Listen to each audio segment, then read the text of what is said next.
This is the American Super Mach 3 bomber you've never heard of.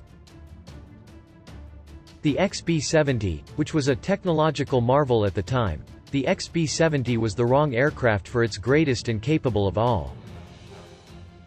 Unfortunately, the aircraft is being developed at a time when it is becoming increasingly clear that high speed and high altitude are not sufficient protection against surface-to-air missiles or the next generation of Soviet fighter aircraft.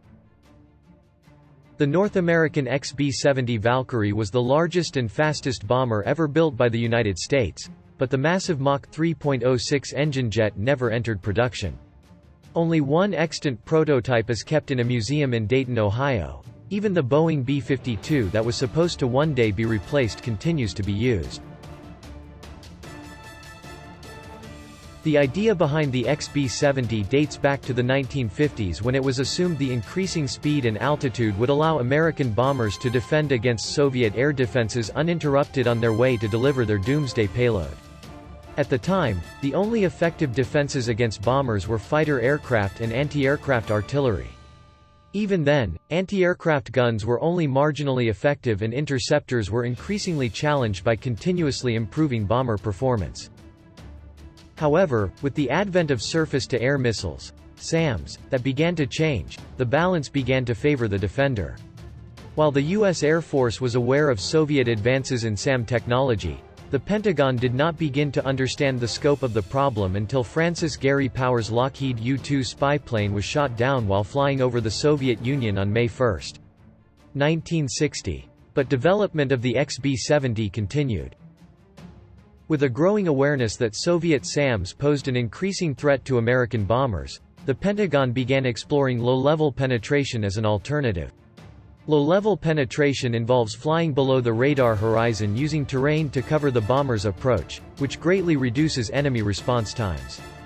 In addition, the development of intercontinental ballistic missiles greatly reduced the dependence of the United States on manned bombers. Many eminent military strategists of the time believed that the bombers were too vulnerable to survive en route to Soviet airspace. As a result, President John F. Kennedy decided to cancel the XB-70 as a frontline bomber program on March 28, 1961. Meanwhile, the XB-70 test program continues. The jet made its first flight on September 21, 1964, while flying from Palmdale to Edwards Air Force Base, California. But the first XB-70 proved to be a disappointment. It had poor directional stability above Mach 2.5 and made only one flight above Mach 3.0. The second jet, which flew on July 17, 1965, added a 5-degree dihedral to the wing for greater supersonic stability. Tragedy occurred on June 8, 1966, when the second XB-70 prototype was destroyed in a crash following a mid-air collision with an F-104N chaseplane. 2 people died and 1 was seriously injured in the accident. The loss of the second aircraft, which was much more capable than the first, was a major setback. Testing, however, continued until February 4, 1969. In the end, the first XB-70 recorded 83 flights for a total of 160 hours and 16 minutes, while the second XB-70 recorded 46 flights for a total of 92 hours and 22 minutes according to NASA. The XB-70, which was a technological marvel at the time, was the wrong plane for the wrong time. It comes at a time when ballistic missiles are considered replacing manned bombers. In addition, it is being developed at a time when it is becoming increasingly clear that high speed and high altitude are not sufficient protection against surface-to-air missiles or the next generation of Soviet fighters.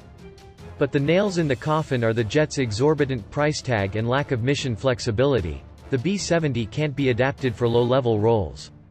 Let's hope that the price of the Shadow long-range attack bomber today is better.